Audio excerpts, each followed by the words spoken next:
mais le plus fort. Dans la forêt au milieu de tous ses amis, il est heureux, il s'amuse, il joue et il rit. Et une fois qu'il est lancé, rien ne peut l'arrêter. L'aventure l'attend au bout du chemin, mais l'aventure ça fait partie des plaisirs quotidiens. C'est l'histoire du petit castor, le plus petit mais le plus fort. Dans la forêt au milieu de tous ses amis, il est heureux, il s'amuse, il joue et il rit. Et une fois qu'il est lancé, rien ne peut l'arrêter. Il est rusé, audacieux, il n'a pas peur. Et quoi qu'il arrive, il sait démontrer qu'il a du cœur. C'est l'histoire du petit castor, le plus petit mais le plus fort. Et une fois qu'il est lancé, rien ne peut l'arrêter.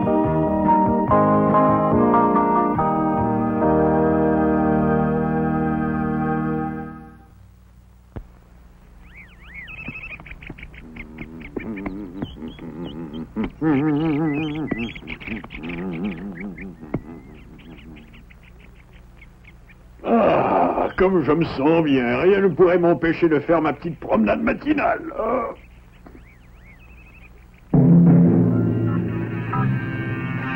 Oh. Il est temps de rentrer.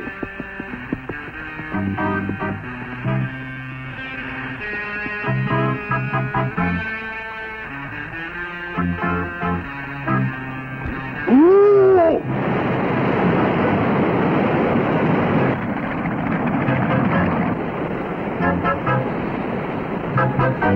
J'ai l'intention d'analyser ce phénomène de plus près, mais c'est impressionnant.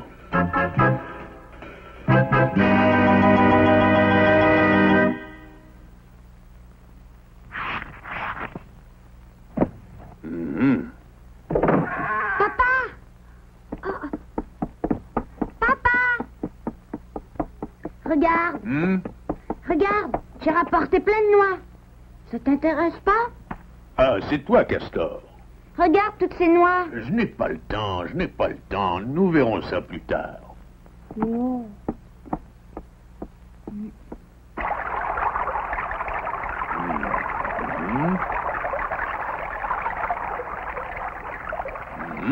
Nord-nord-est, vitesse du vent estimée à...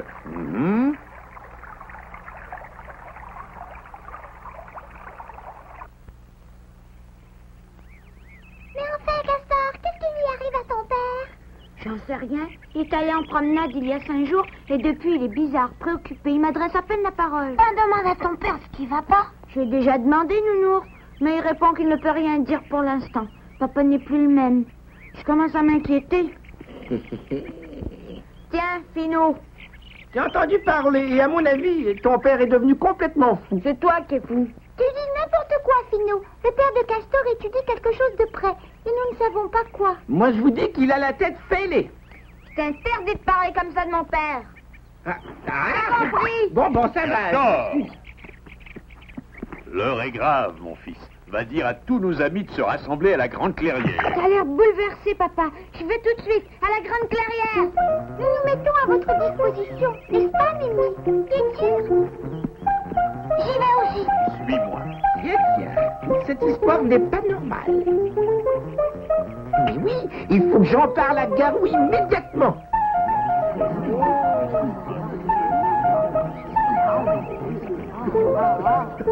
Je vous remercie d'être venus, mes amis. Je vous apprends une nouvelle, et une nouvelle de taille. Il y a des fortes chances pour qu'il pleuve ce soir, qu'il pleuve même beaucoup. Ah, tu vas déranger tous les gens pour leur apprendre qu'il va pleuvoir ce soir. Il ne s'agit pas d'un petit orage ordinaire, mais de véritables trompes d'eau, comme nous n'en avons jamais vu. Si ce que je crains arrive, la rivière au rapide va déborder. Ouh. Vous savez ce que signifie une inondation? Tu dis ça pour te rendre intéressant. Et dis-toi bien une chose, je ne te crois pas, Castor. Personne ne te force à me croire, mais c'est pourtant vrai. J'ai relevé des signes avant-coureurs inquiétants au cours d'une promenade, et depuis, j'ai consulté une foule de manuels. J'ai relevé le niveau de la rivière au rapide régulièrement. J'ai comparé le débit en aval et en amont de la fraie. Et j'en suis arrivé à cette conclusion. Nous devons dès maintenant parer aux dégâts éventuels. Oui, je vous remercie de nous avoir avertis. Je me fie entièrement à vous. Merci. L'heure est grave, Dr. Book. Je vous invite à rentrer chez vous et à vous préparer pour affronter ce cataclysme. Qu'est-ce que c'est que ça, un cataclysme? Une grande catastrophe. Ne perdons pas de temps. Dépêchons-nous. Il se moque de vous! C'est ridicule, jamais le ciel n'a été aussi bleu. Pourquoi se mettrait-il à pleuvoir? Faites ce que vous voulez. Tout le monde est libre d'agir à sa guise dans la forêt. Mais je tiens à vous dire que votre existence est en jeu. Alors réfléchissez bien avant d'agir. Viens, Castor. J'arrive, papa. Idiot!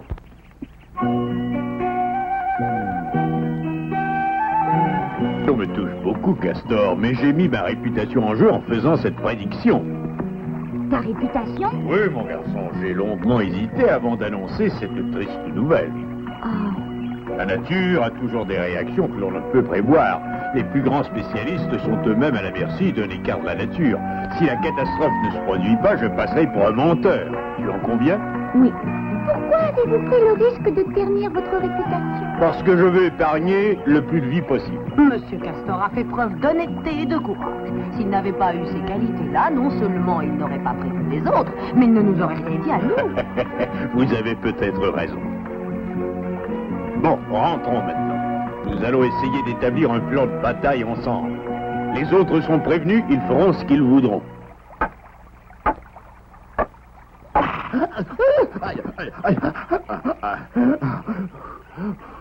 Enflure traîneuse de la phalangine médiane.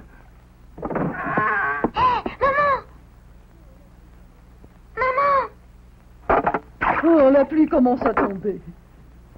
Oh, c'est toi? Tu m'as fait peur. Calme-toi, maman. Il ne t'arrivera rien. Et puis d'abord, puisque je suis là, tu n'as rien à craindre. Oui, c'est vrai, mon garçon. Il faut protéger notre maison et ne pas se laisser abattre. Allons, Mimi, du courage. Si tu savais comme j'ai peur, papa.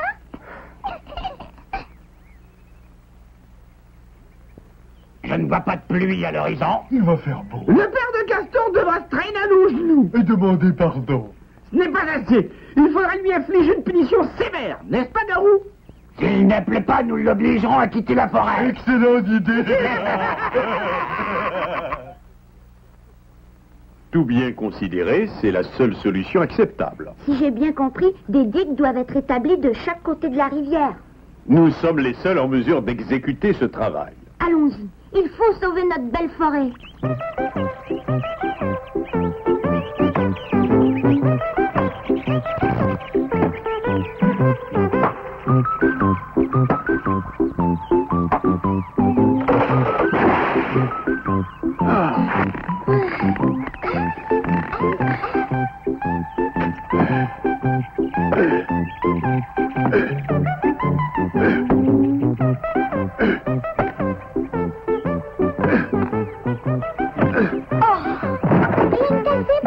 L'arbre est tombé vraiment près.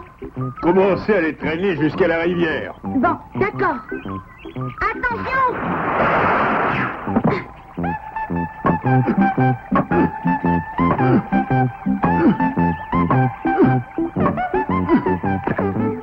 Je suis fatiguée. Moi aussi, Castor. Mais c'était pas le moment de s'arrêter. Allez, Castor, un dernier effort. Nous avons presque fini. Regarde ça, Castor. À ce train-là, les digues seront toutes prêtes à temps. Allez, Castor, debout. Je ne tiens plus sur mes pieds. Castor a travaillé comme 4, monsieur Castor. On serait épuisé à moins. Il se reposera quand tout sera terminé. Tes paroles m'ont redonné des forces. Castor! Oh. Qu'est-ce qu'il y a, Nounours? Nous sommes venus en délégation pour vous proposer un petit coup de main. C'est gentil à vous, mais nous avons presque terminé les travaux d'endiguement de la rivière. Je vous conseille plutôt de vous occuper de votre propre maison. Oh, mais je m'en suis déjà occupé, monsieur Castor. J'ai posé 54 poteaux de soutènement. Ma maison résistera à la pluie. J'ai posé un double toit à notre maison. J'ai aussi creusé un fossé tout autour par où s'écouleront les eaux. Moi aussi, j'ai fait tous les travaux nécessaires.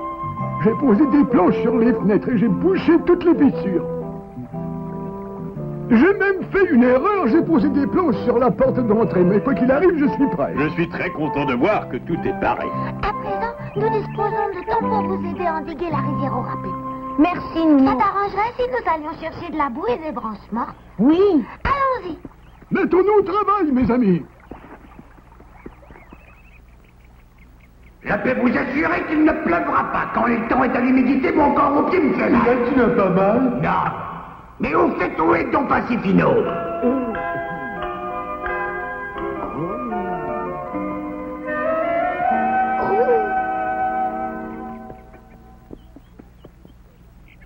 Ils sont tous fous. Ils ont cru aux prédictions de Monsieur Castor alors qu'elles sont fausses. Ou peut-être vraies.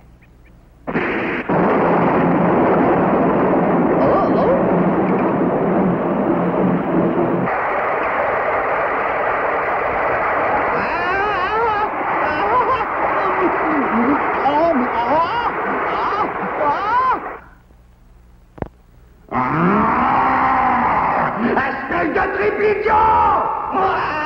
Toi aussi qui te mets à croire à toutes les sornettes du père de Castor! Mais j'ai pensé à ce qui pouvait arriver. Parce qu'il t'arrive de penser! Je ne crois pas à un mot de cette histoire, personnellement. Je ne suis pas idiot. Malgré tout, je tiens à prouver que le père de Castor a menti. Et pour cela, je vais m'adresser à quelqu'un. À qui me dit d'adresser, Garou? Un grand-père. Un grand-père Garou? Il vit dans la vallée noire, là où le climat est très changeant. Et lui va nous dire si c'est vrai. S'il nous dit qu'il ne pleuvra pas, nous confondrons le père Castor. Grand-père Garou est un sage, allons le voir là-bas. Inutile de vous déranger.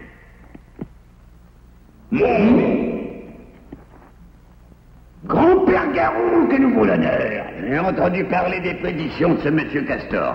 Je ne peux admettre qu'il trouble la paix de cette forêt. C'est pourquoi j'ai décidé de venir vous voir après 10 années de vie d'ermite. Ah, si je comprends bien, le déluge qu'il nous a annoncé Ne se produira jamais. Vous avez vu ce ciel bleu? D'après la couleur du ciel, le sens du vent et ma longue expérience, je peux vous assurer qu'il ne pleuvra pas. Voilà qui est très intéressant, n'est-ce pas?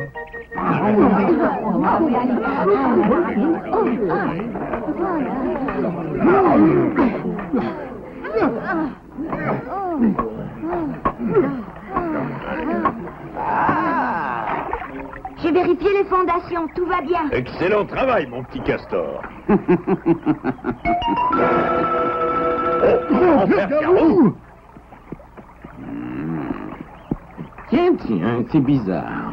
Bienvenue. Il y a au moins 10 ans que nous n'avons pas eu le plaisir de vous voir. Gardez vos amabilités pour vous. J'ai entendu dire que vous étiez à l'origine de cette entreprise désastreuse. Quelle entreprise désastreuse?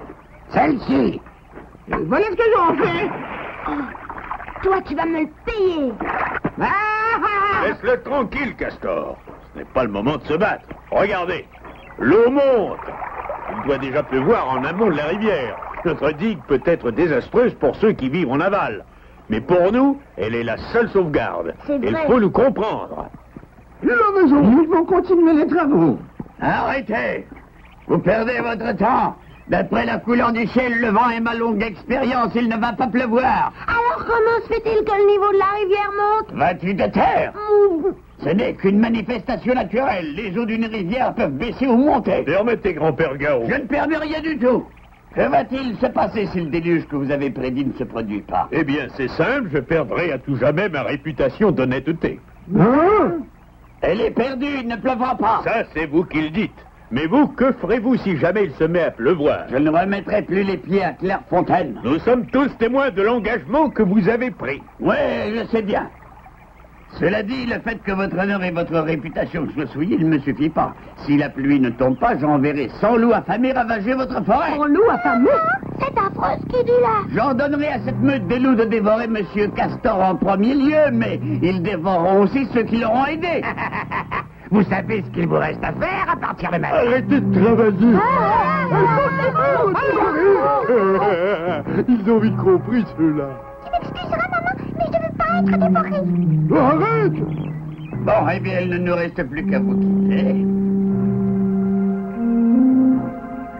Bon sang.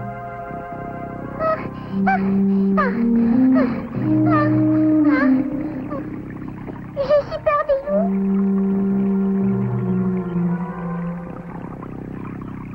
faut me pardonner, Castor.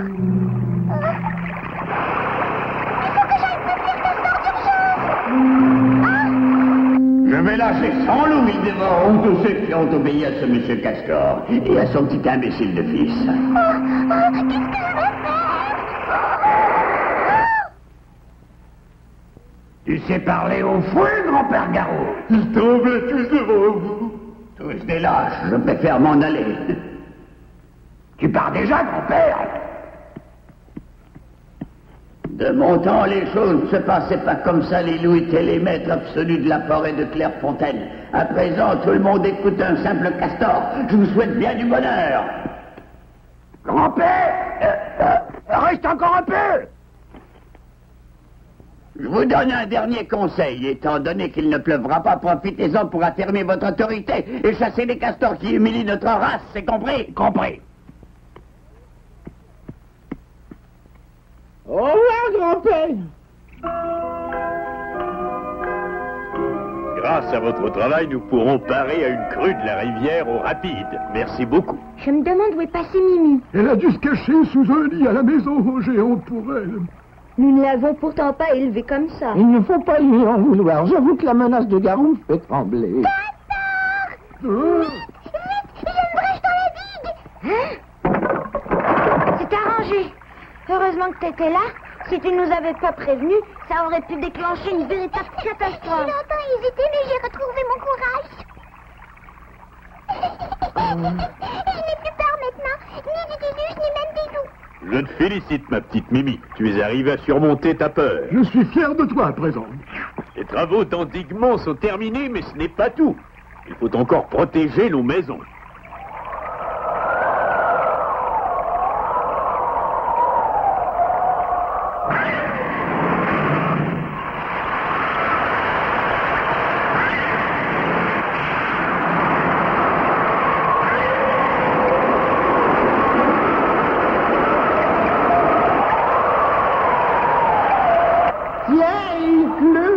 C'est un nuage qui passe. Hein? J'espère que tu as confiance en grand-père Garou. Absolument, ce n'est qu'une onde.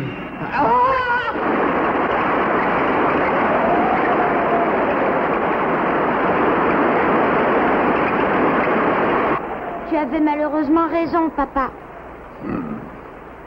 J'espère que ma présence ne vous dérange pas, mais je préfère rester en votre compagnie. Vous ne nous dérangez pas du tout. Mes connaissances médicales pourraient vous être utiles. Et si ma maison est emportée par les eaux, peu importe, j'aurais fait mon devoir. Je vous confie la maison, Dr. Book. Ce n'est plus un gros orage, c'est une véritable tempête. Mais où vas-tu, papa? Au Mont-Roc, Garou, Finou et Lourdeau sont en danger. Hein? Je ne vois vraiment pas pourquoi tu t'occupes d'eux. Ils ont ce qu'ils méritent. Et je me moque qu'ils soient emportés par les eaux. Tiens! Oh! Oh! Papa!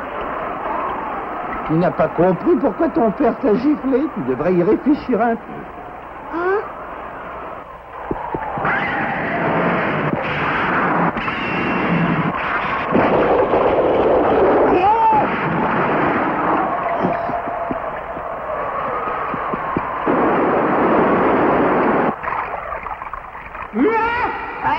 Ce n'est rien, juste un peu d'humidité. C'est bon pour les escargots. Je vais t'aider à réfléchir, Castor. Le sommet du Mont Roc est très friable et ces pluies diluviennes risquent de provoquer une avalanche. Garou, Finou et Lourdeau ne sont guère intéressants, je l'admets, mais ce sont des créatures de Dieu et notre devoir exige que nous respections la vie d'autrui. Ton père craignait cette nouvelle catastrophe, c'est pour cela que je suis venu ici. Dites, Dr. Book. Je t'écoute, Castor. Non, rien. Je suis un idiot. Castor!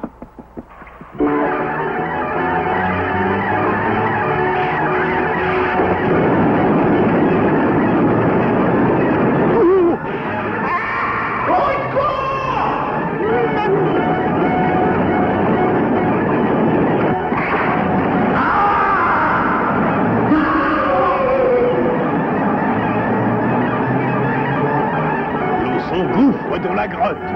Hé, Garou, tu es là? Oui, il est là. Secouez-nous! Allez, Garou, accroche-toi mon bras. Papa! Hein? Castor? Je viens t'aider. Et manger. Ma mère me dit toujours qu'il faut respecter la vie d'autrui. C'est pour ça que je suis venue.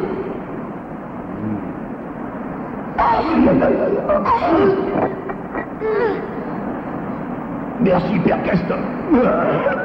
À Lourdeau maintenant. Où est Finot? Finot! Oh, il est là. Tu es sauvé. Dieu soit loué.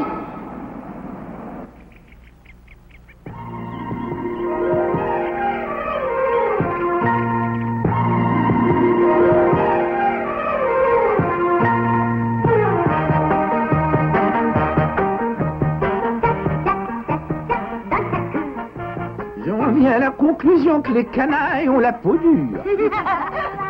Bah, ils en sont quittes pour la peur. Ils sont pas malades. Non, rebattez gentiment dans l'eau, ils sont venus nous déranger. Nous sommes en parfaite santé. On ne souffre pas. Je ne vois pas pourquoi ils crient, on a mal nulle part. Aïe, aïe, aïe. Aïe, aïe, aïe, aïe, aïe.